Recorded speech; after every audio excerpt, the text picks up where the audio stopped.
Hi there, Jan Copeland with the Livy Girl Success Boutique and our Facebook group, Girls Guide to Outrageous Real Estate Success. And I am coming to you in September of 2019. And every day this month, I am bringing you, showcasing really an awesome woman who is going to share a time in her life when she was transformed or went through a time when things weren't going so great. And she came out the other side. I came up with this idea because I know women need encouragement. And so I said, great, 30 days has September. And every one of those 30 days, we're going to be showcasing an awesome woman. And today is no exception.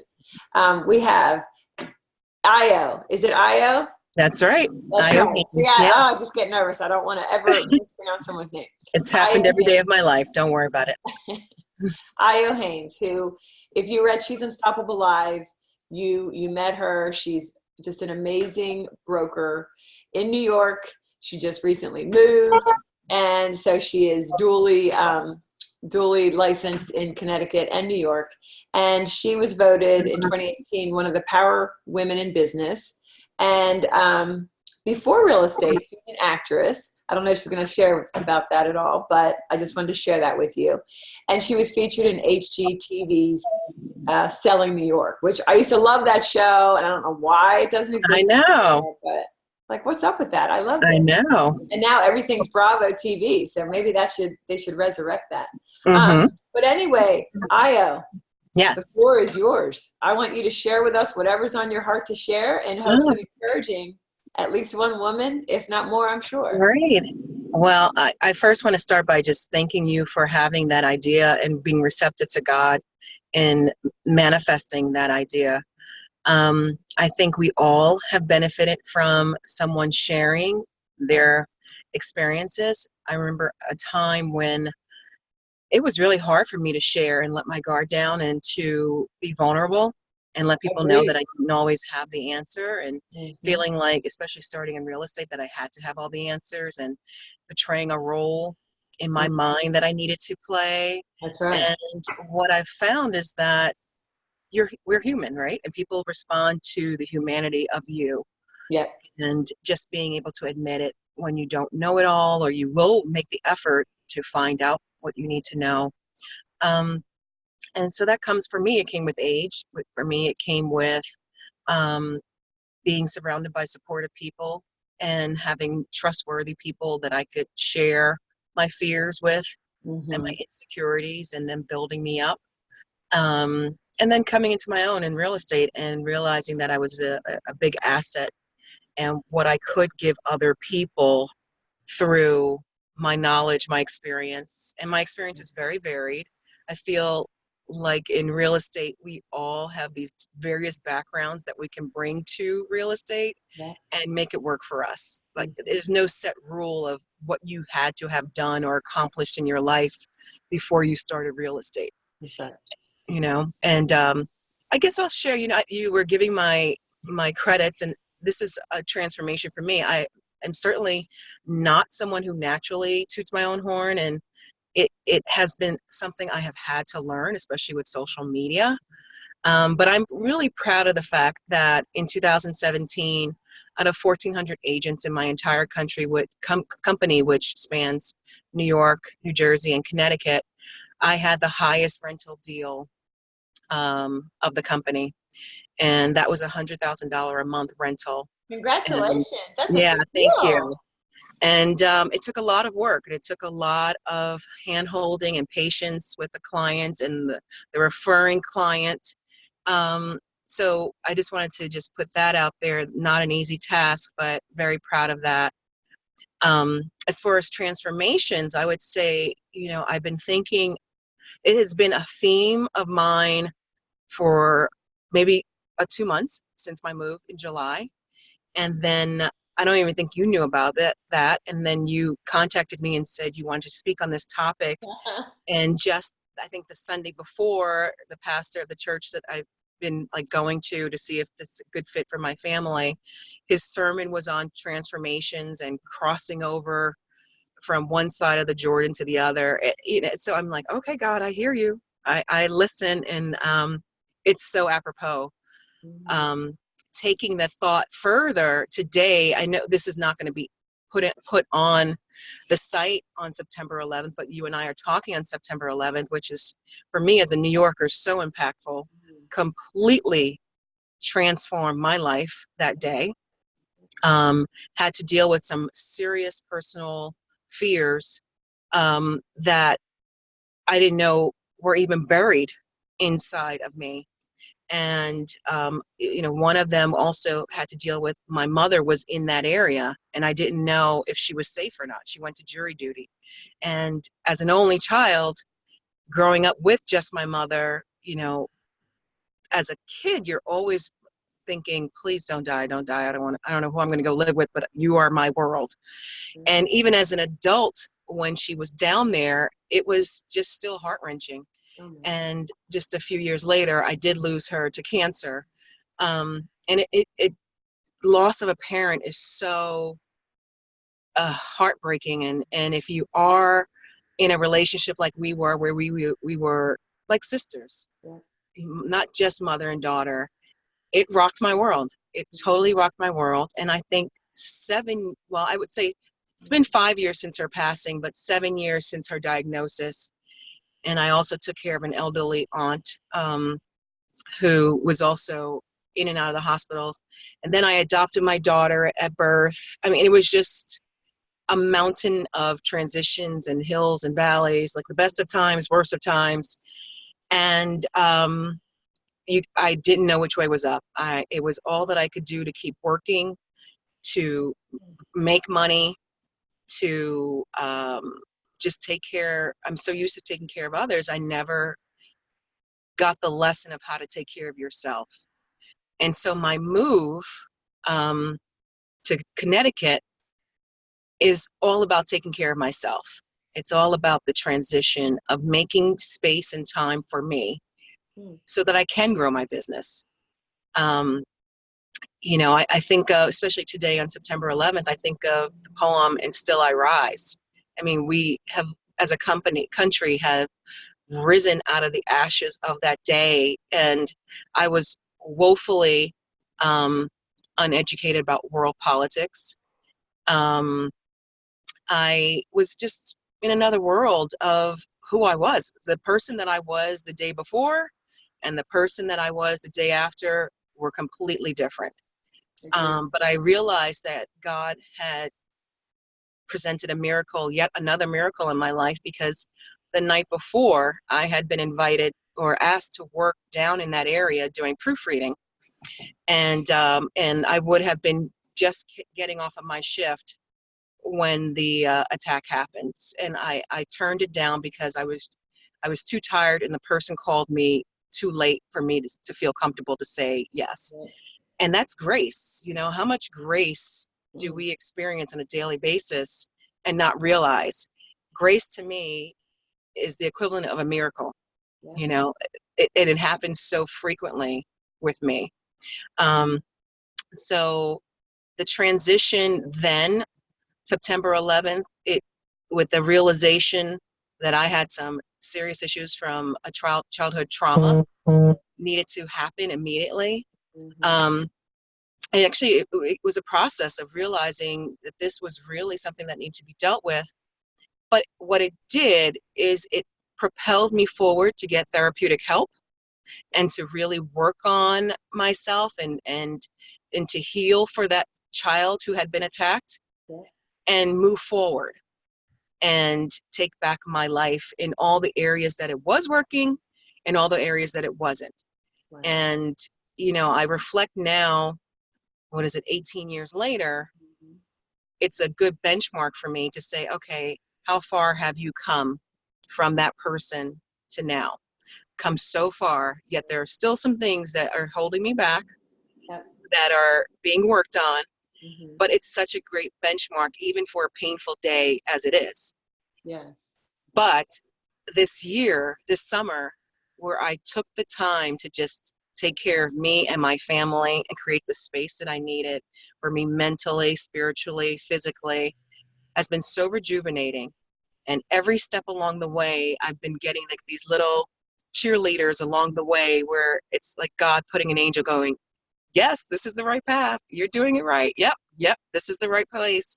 Oh, that's And awesome. That's yeah, awesome. Give and me an this example. Like, conversation is one of those cheerleading things. oh, that's awesome. I was going to say, give me an example, like one or two examples of those little things. Because I think, like Yeah, you just said, grace experienced each day that we don't realize. I totally right. agree 100%. So I thought maybe if you could share one or two of those little atta girls, Sure. cheerleaders. So I am someone who fasts, especially when I have a big decision to make or am uh, really worried about something or I need to put some thought into something. And so most recently I fasted and I was not sure if I was going to go the whole day or an overnight. And I realized, okay, if you're thinking about the challenge of going overnight, then you need to do it. And I Mhm. did it. And all of a sudden, my phone at 7 a.m. the next morning went off, and the Bible verse that started reading, being recited, and my phone has never done this. It just turned on at exactly 7 a.m. and started reciting Matthew 17 about basically Jesus tells his disciples or tells the faithful, move. When you tell the mountain to move, it moves if you have enough faith. And also, the later in the scripture, it says, just go to the river, get the first fish that you catch, and the money that you need is in there. And how often do we, that was actually on my mind, all of that I was dealing with. And I was like, I couldn't believe, I was like, how did this phone just go off and start reciting the Bible in this particular passage? I mean, it's like never has happened. That That is to me, amazing. amazing. Yeah. And I have been walking with that going, no matter what the physical may appear to be and say, like the false messages that you might be getting, it's that spiritual miracle that happened that morning last week, this past Friday, Saturday. And I'm like, no, everything else is an illusion. You have gotten your answer. Walk with that. Um, and another example, I have been looking for a church in the area, and I accepted an invitation to go to a cabaret, at a religious cabaret at a church. Hmm. And I had all this chatter in my head about, oh, how boring it's going to be, and I don't want to go. But I'm like, all right, what are you going to be doing? You're going to be watching Netflix at home. Let's just go. And so my daughter and I went, and they were looking for people to fill up the time that they had. And she raised her hand and decided that she was going to recite the Lord's Prayer. Okay, she's 4 years old. No fear, no fear whatsoever. She goes up, recites the Lord's Prayer, and walks back. And there was a woman who had been sitting behind me, and she said, she just complimented me on my daughter and everything. And then she said, uh, so where are you from? I said, well, I just moved from New York. I just moved up here. I really don't know people. And she's like, you know what? Here, give me your card. I'll give you mine. And what a connection that was. What an amazing woman. She's so connected to Southern Fairfield County, professional women who are business owners. And she has put me in touch with so many other women who are like-minded and business-oriented. And it's just been an exponential uh, experience of meeting these women and networking and building a circle of people in my sphere of influence and a sisterhood that would not have been available to me. And it was just because I accepted an invitation and I went against the chatter in my brain and just Yeah. decided to go and be open to meeting someone and meeting and Wow. having an experience. Really, I wasn't even intending to meet anybody. I was just open to the experience. Wow. And Thank you. I have to say that, I mean, I've taken a whole page of notes based on what you said. oh, Okay. good. Because you know what? I mean, those illustrations are so key to what makes you successful. Okay. Because you just have to show up sometimes, Right, right? right, And let God do something with it. right, Just let him do something with it. And so the fact that you showed up and God blessed that, right? right. He blessed that. And because you've been in prayer, it sounds like, Yeah. with the move. I mean, that's a big move. I was a Oh, single mom for 7 years, from the time my daughter was 6 months old until she was 7. I met my current husband. We just had our 20th anniversary yesterday. I met him maybe 3 weeks before she turned 7. So, I mean, that was 6.5 years of Right. being a single mom. And let me tell you something, it is a rough road.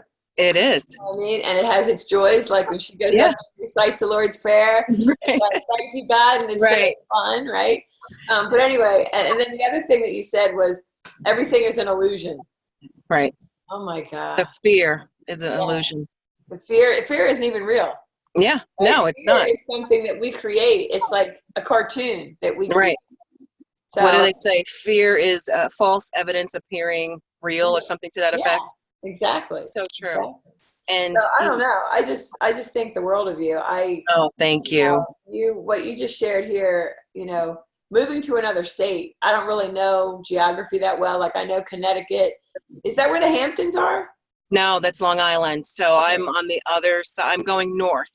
Okay. And I never thought I would be a commuter, and I don't have to commute every day. I go in once or twice a week. My business model is that my partner is in New York, and she handles showings and other parts of our business. And then I come in for meetings, pitch meetings, strategy meetings, and stuff like that as needed. But my base now is in Southern Connecticut, building out this market and just really expanding the business and the team. Because obviously I can't be everywhere at one time, but I need experienced, like-minded people on my team to grow and expand. Exactly. And I just wanted to ask a question. I hope I can find it here. Darn, what did you say? Okay. So you said this last thing I'll ask you, but I know we're running long, but I just really love this conversation. I appreciate your time and sharing. Sure. Okay. So you said that you made space for yourself. Right. To focus on you because you were constantly focused on helping others, your mom, Yep. your aunt, your daughter, I'm sure others. And I just want you to share, how did you get to that space? Because part of this transformation is kind of sharing how you got to that place. Because Right. like my mother's deceased. I know what that's like when you're taking care of someone else like that. Right. And so I don't know. I just wonder if you can share it all. Right. What clicked to say, I'm moving to Connecticut. This is going to be time to make space for me. Right. How did you come to that? Right. Well, the move to Connecticut took over a year.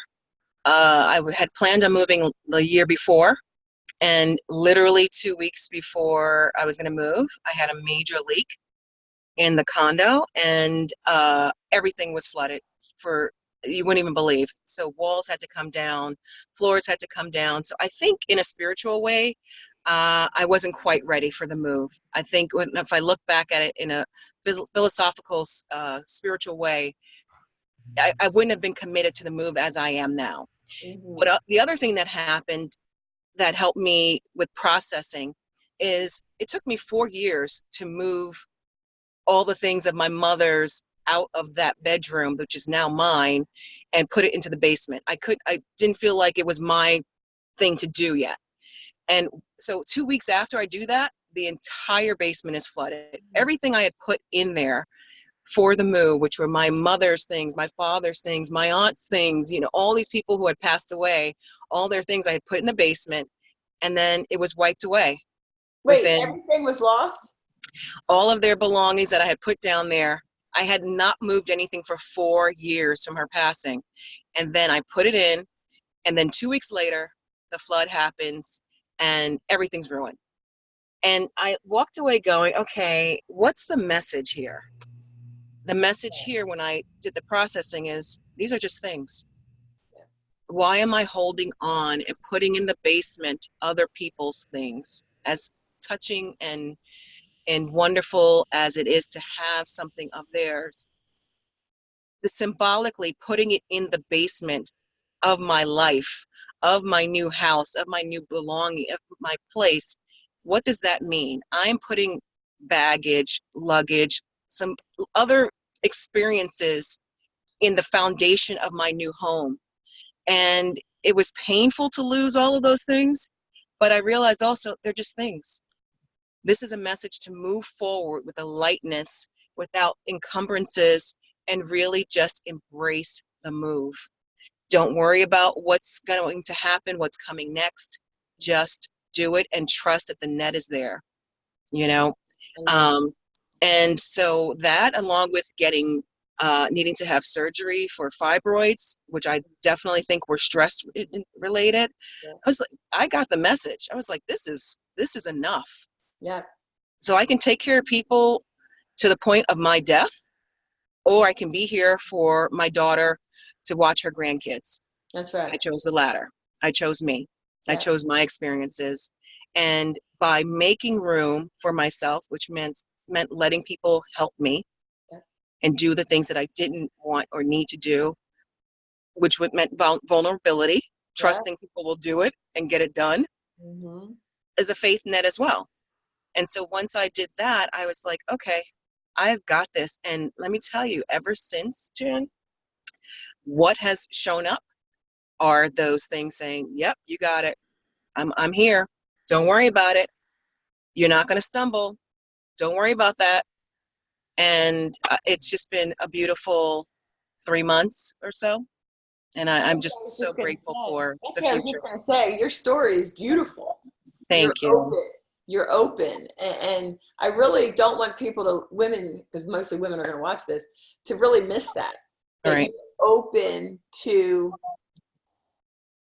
just like you're open. Like a lot of people, I believe, miss out on opportunities, both in business and personally, Right. because they're so in their own heads. Right. And you are sharing with us your through your vulnerability, right? You're telling us, hey, Mhm. I'm being vulnerable, sharing first of all, and then Right. in your life you were vulnerable to let listen to all these things. That through vulnerability comes growth, Right. and now you've come to a point where the realization that things don't matter. I mean, I never lost anybody until my dad died. Let's see. Gosh, my mom died 3 years ago. My dad died probably 11 years ago. Yeah, 12 years ago already. Mhm.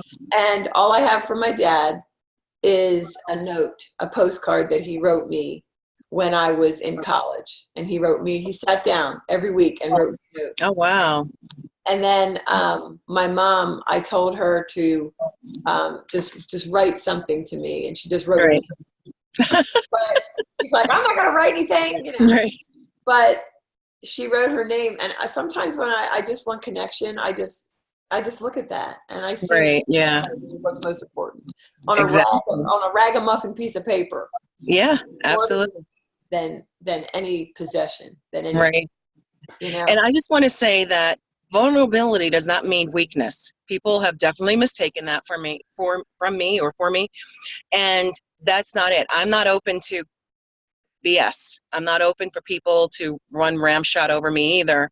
I think there's a fine line between, people mistake my Christian walk and my decisions based on my Christian walk to say certain things or not say certain things, more often not say certain things or say it in a certain way, for weakness. And that's not it. You want to be open to the experience, but you also want to be discerning as to who you let into your space and who you are assigned to. Not everybody's assigned. You're not assigned to everybody, and they're not assigned to you. Don't feel like you have to save the world. That's And it. that was where I was coming from. I wanted everybody to be happy. I want everybody to live up to their potential and all that. And I do want that. That's not my assignment.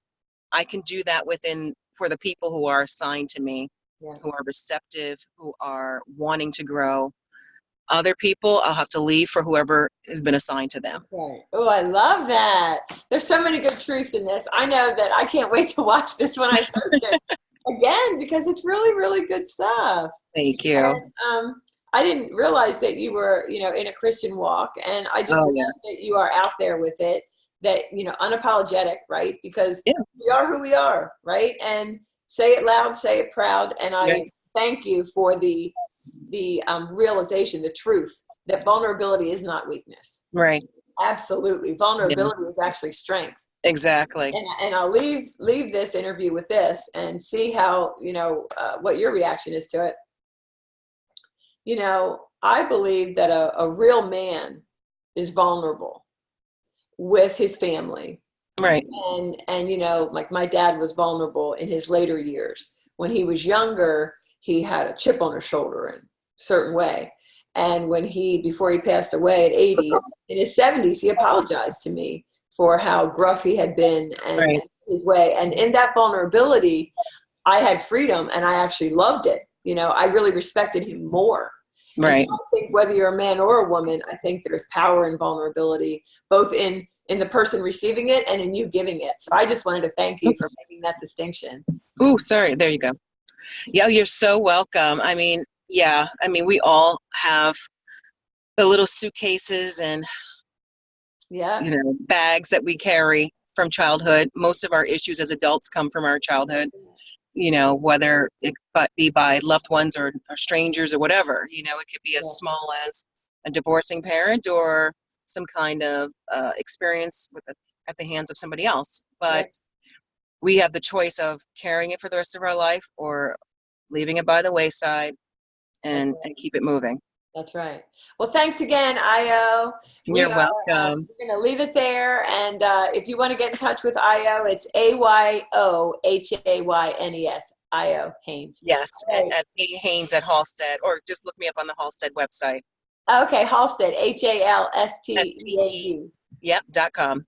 .com. All right. Thanks again, Io. Thank See you. y'all later. Bye-bye. Bye.